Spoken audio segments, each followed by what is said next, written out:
ಈ ದೇವ್ರ ಪ್ರಾರ್ಥನೆ ಮಾಡೋಕೆ ಇನ್ನೇನಿದ್ರಲ್ಲಿ ಅಲ್ವೇ?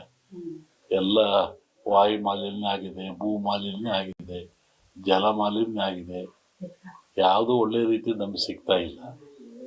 ಹಿಂಗಾರಿಂದ ಅದು ಸ್ವಲ್ಪ ಹುಷಾರಿರೋದು ಒಳ್ಳೆ, ಪ್ರಿಕಾಷನ್ಸ್ ಇರೋದು ಒಳ್ಳೆಯದು. ಈ ಸರಿ ಬರುವಂಥ ಕಾಯಿಲೆ ಘೋರವಾಗಿದೆ. ವಾಯು ರೂಪದಲ್ಲಿರೋದು ಒಂದು ಕಫ ಥರ ಒಂದು ಉಸಿರಾಟಕ್ಕೆ ತೊಂದರೆಯಾಗಿ ಸಿರುತನಕ ಹೋಗಿ ಮನುಷ್ಯನಿಗೆ ಸಾವು ಬರೋ ಲಕ್ಷಣ ಭಾಳ ಇದೆ. ದೊಡ್ಡ ಗಂಡಾಂತರ ಇದೆ ಅಂತ ಲೋಕಕ್ಕೆ ಇದೆ. 5 ವರ್ಷ ಈ ಕಾಯಿಲೆ 5 ವರ್ಷ ತನಕ ಸಿಂಪ್ಟಮ್ಸ್ ಇರುತ್ತೆ. ಅಂದರೆ ಕಮ್ಮಿ ಆಗುತ್ತೆ, ಹೋಗುತ್ತೆ, ಬರುತ್ತೆ. ಇದ್ರ ಆಯುಷ್ 5 ವರ್ಷ ಇದೆ. ಅಷ್ಟೇ ಅಲ್ಲದೆ ಈ ಬಾರಿ ಮಳೆನೂ ಬೇಗನೆ ಮಾನ್ಸೂನ್ ಸ್ಟಾರ್ಟ್ ಆಗಿದೆ. ಜಲಪ್ರಳಯದಂತ ಏನಾದರೂ ಲಕ್ಷಣಗಳಿದೆ? ಈ 4 ಮೊನ್ನೆ ಹೇಳಿದ್ನಲ್ಲ, ವಾಯು ಜಾಸ್ತಿ ಇದೆ, ಜಲದ್ದು ಜಾಸ್ತಿ ಇದೆ, ಮೇಘಸ್ಫೋಟ ಆಗೋ ಲಕ್ಷಣ ಭಾಳ ಇದೆ, ಹಿಮಾಲಯದಿಂದ ಅಪಾಯ ಇದೆ, ಅದು ಡೆಲಿವರಿ ಆವರಿಸ್ತದೆ, ಅದು ಭೂಕಂಪಗಳು ಭಾಳ, ಜನಗಳ ಸಾವು ನೋವು, ಮತೀಯ ಗಲಭೆ ಹೆಚ್ಚು, ಅರಸ ನರಮನೆಗೆ ಕಾರ್ಮೋಡ ಕವಿದಿತ್ತು.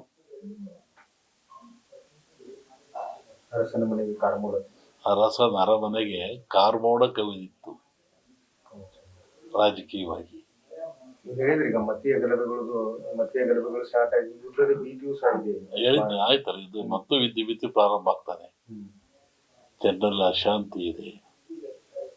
ಇದು ಹೊಸ ಹೊಸ ದೇಶಗಳು ಉತ್ಪತ್ತಿ ಆಗ್ತವೆ, ಕೆಲವು ದೇಶಗಳು ಅಳೆದು ಹೋಗ್ತವೆ.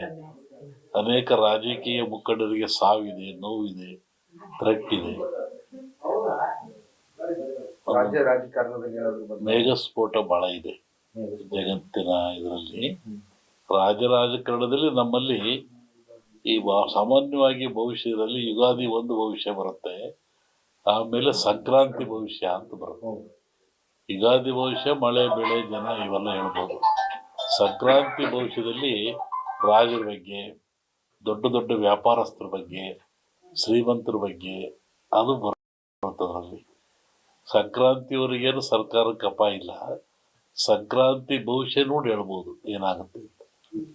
ಆ ಮಧ್ಯೆ ಹೇಳಿದ ಕಾರ್ಮೋಡ ಕವಿದೀತು ಅಂತ, ಯಾರಿಗೂ ನೆಮ್ಮದಿ ಇಲ್ಲದಂತ ಕಾಲ ಬರುತ್ತೆ, ಅತಂತ್ರವಾಗ ಲಕ್ಷಣ ಇದೆ. ರಾಜಕಾರಣದ ಸಾವು ನೋವು ಎಲ್ಲರಿಗೂ ಇದೆ. ಇದರ ರೂಪ ವಾಯು ರೂಪದಲ್ಲಿ ಬರುತ್ತೆ. ವಾಯು ರೂಪ. ಜನ ಏನು ಮುಂಜಾಗ್ರತೆ ತಗೋಬೇಕಂತ ಹೇಳ್ತೀವಿ? ದೇವ್ರ ಪ್ರಾರ್ಥನೆ ಮಾಡೋಕೆ ಇನ್ನೇನಿದ್ರಲ್ಲಿ ಅಲ್ವೇ? ಎಲ್ಲ ವಾಯು ಮಾಲಿನ್ಯ ಆಗಿದೆ, ಭೂ ಮಾಲಿನ್ಯ ಆಗಿದೆ, ಜಲ ಮಾಲಿನ್ಯ ಆಗಿದೆ. ಯಾವುದೂ ಒಳ್ಳೆ ರೀತಿ ನಮ್ಗೆ ಸಿಗ್ತಾ ಇಲ್ಲ. ಹಿಂಗಾರಿಂದ ಅದು ಸ್ವಲ್ಪ ಹುಷಾರಿರೋದು ಒಳ್ಳೆ, ಪ್ರಿಕಾಷನ್ಸ್ ಇರೋದು ಒಳ್ಳೆಯದು. ಈ ಸರಿ ಬರುವಂಥ ಕಾಯಿಲೆ ಘೋರವಾಗಿದೆ. ವಾಯು ರೂಪದಲ್ಲಿರೋದು ಒಂದು ಕಫ ಥರ ಒಂದು ಉಸಿರಾಟಕ್ಕೆ ತೊಂದರೆಯಾಗಿ ಸಿರುತನಕ ಹೋಗಿ ಮನುಷ್ಯನಿಗೆ ಸಾವು ಬರೋ ಲಕ್ಷಣ ಭಾಳ ಇದೆ. ದೊಡ್ಡ ಗಂಡಾಂತರ ಇದೆ ಅಂತ ಲೋಕಕ್ಕೆ ಇದೆ. 5 ವರ್ಷ ಈ ಕಾಯಿಲೆ 5 ವರ್ಷ ತನಕ ಸಿಂಪ್ಟಮ್ಸ್ ಇರುತ್ತೆ. ಅಂದರೆ ಕಮ್ಮಿ ಆಗುತ್ತೆ, ಹೋಗುತ್ತೆ, ಬರುತ್ತೆ. ಇದ್ರ ಆಯುಷ್ 5 ವರ್ಷ ಇದೆ. ಅಷ್ಟೇ ಅಲ್ಲದೆ ಈ ಬಾರಿ ಮಳೆನೂ ಬೇಗನೆ ಮಾನ್ಸೂನ್ ಸ್ಟಾರ್ಟ್ ಆಗಿದೆ. ಜಲಪ್ರಳಯದಂತ ಏನಾದರೂ ಲಕ್ಷಣಗಳಿದೆ?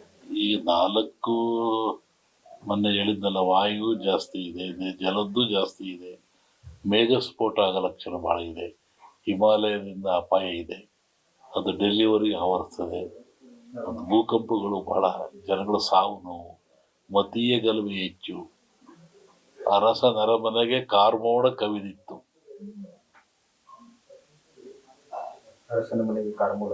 ಅರಸ ನರಮನೆಗೆ ಕಾರ್ಮೋಡ ಕವಿದಿತ್ತು ರಾಜಕೀಯವಾಗಿ.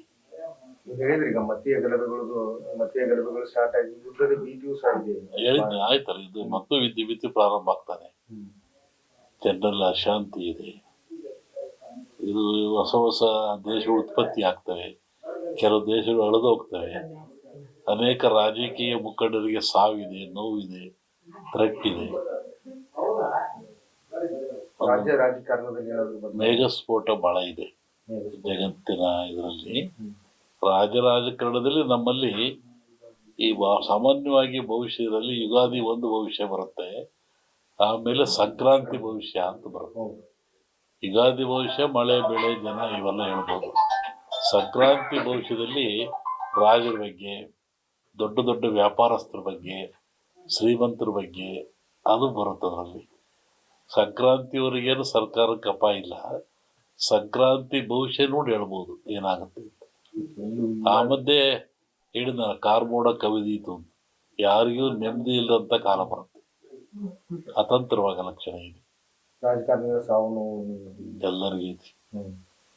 ಇದರ ರೂಪ ವಾಯು ರೂಪದಲ್ಲಿ ಬರುತ್ತೆ ಸರ್. ವಾಯು ರೂಪ. ಜನ ಏನ್ ಮುಂಜಾಗ್ರತೆ ತಗೋಬೇಕಂತ ಹೇಳ್ತೀರಿ ದೇವ್ರ ಪ್ರಾರ್ಥನೆ ಮಾಡೋಕೆ ಇನ್ನೇನಿದ್ರಲ್ಲಿ ಅಲ್ವೇ. ಎಲ್ಲ ವಾಯು ಮಾಲಿನ್ಯ ಆಗಿದೆ, ಭೂ ಮಾಲಿನ್ಯ ಆಗಿದೆ, ಜಲ ಮಾಲಿನ್ಯ ಆಗಿದೆ. ಯಾವುದೂ ಒಳ್ಳೆ ರೀತಿ ನಮ್ಗೆ ಸಿಗ್ತಾ ಇಲ್ಲ. ಕೊನೆ ಹಿಂಗಾರಿಂದ ಅದು ಸ್ವಲ್ಪ ಹುಷಾರಿರೋದು ಒಳ್ಳೆ, ಪ್ರಿಕಾಷನ್ಸ್ ಇರೋದು ಒಳ್ಳೆಯದು. ಈ ಸಲ ಬರುವಂಥ ಕಾಯಿಲೆ ಘೋರವಾಗಿದೆ. ವಾಯು ರೂಪದಲ್ಲಿರೋದು ಒಂದು ಕಫಾಯ ಥರ ಒಂದು ಉಸಿರಾಟಕ್ಕೆ ತೊಂದರೆಯಾಗಿ ಸಿರುತನಕ್ಕೆ ಹೋಗಿ ಮನುಷ್ಯನಿಗೆ ಸಾವು ಬರೋ ಲಕ್ಷಣ ಮಾಡಿದೆ. ದೊಡ್ಡ ಗಂಡಾಂತರ ಇದೆ ಅಂತ ಲೋಕಕ್ಕೆ ಇದೆ. 5 ವರ್ಷ ಈ ಕಾಯಿಲೆ 5 ವರ್ಷ ತನಕ ಸಿಂಪ್ಟಮ್ಸ್ ಇರುತ್ತೆ. ಅಂದರೆ ಕಮ್ಮಿ ಆಗುತ್ತೆ, ಹೋಗುತ್ತೆ, ಬರುತ್ತೆ. ಇದ್ರ ಆಯುಷ್ 5 ವರ್ಷ ಇದೆ. ಅಷ್ಟೇ ಅಲ್ಲದೆ ಈ ಬಾರಿ ಮಳೆನೂ ಬೇಗನೆ ಮಾನ್ಸೂನ್ ಸ್ಟಾರ್ಟ್ ಆಗಿದೆ. ಜಲಪ್ರಳಯದಂತ ಏನಾದ್ರು ಲಕ್ಷಣಗಳಿವೆ? ಈಗ 4 ಮೊನ್ನೆ ಹೇಳಿದ್ನಲ್ಲ, ವಾಯು ಜಾಸ್ತಿ ಇದೆ, ಜಲದ್ದು ಜಾಸ್ತಿ ಇದೆ, ಮೇಘಸ್ಫೋಟ ಆಗೋ ಲಕ್ಷಣ ಭಾಳ ಇದೆ, ಹಿಮಾಲಯದಿಂದ ಅಪಾಯ ಇದೆ, ಅದು ಡೆಲ್ಲಿವರೆಗೆ ಆವರಿಸ್ತದೆ. ಅದು ಭೂಕಂಪಗಳು ಭಾಳ, ಜನಗಳ ಸಾವು ನೋವು, ಮತೀಯ ಗಲಭೆ ಹೆಚ್ಚು. ಅರಸ ನರಮನೆಗೆ ಕಾರ್ಮೋಡ ಕವಿದಿತ್ತು. ಅರಸನ ಮನೆಗೆ ಕಾರ್ಮೋಡ, ಅರಸ ನರಮನೆಗೆ ಕಾರ್ಮೋಡ ಕವಿದಿತ್ತು ರಾಜಕೀಯವಾಗಿ. ಹೇಳಿದ್ರಿ ಈಗ ಮತೀಯ ಗಲಭೆಗಳು ಸ್ಟಾರ್ಟ್ ಆಗಿ ಯುದ್ಧದ ಭೀತಿಯೂ ಸಹ ಇದೆ. ಹೇಳಿದ್ದೆ ಆಯ್ತಲ್ಲ, ಇದು ಮತ್ತು ವಿದ್ಯುತ್ ಪ್ರಾರಂಭ ಆಗ್ತಾನೆ. ಜನರಲ್ಲಿ ಅಶಾಂತಿ ಇದೆ. ಇದು ಹೊಸ ಹೊಸ ದೇಶಗಳು ಉತ್ಪತ್ತಿ ಆಗ್ತವೆ, ಕೆಲವು ದೇಶಗಳು ಅಳೆದು ಹೋಗ್ತವೆ.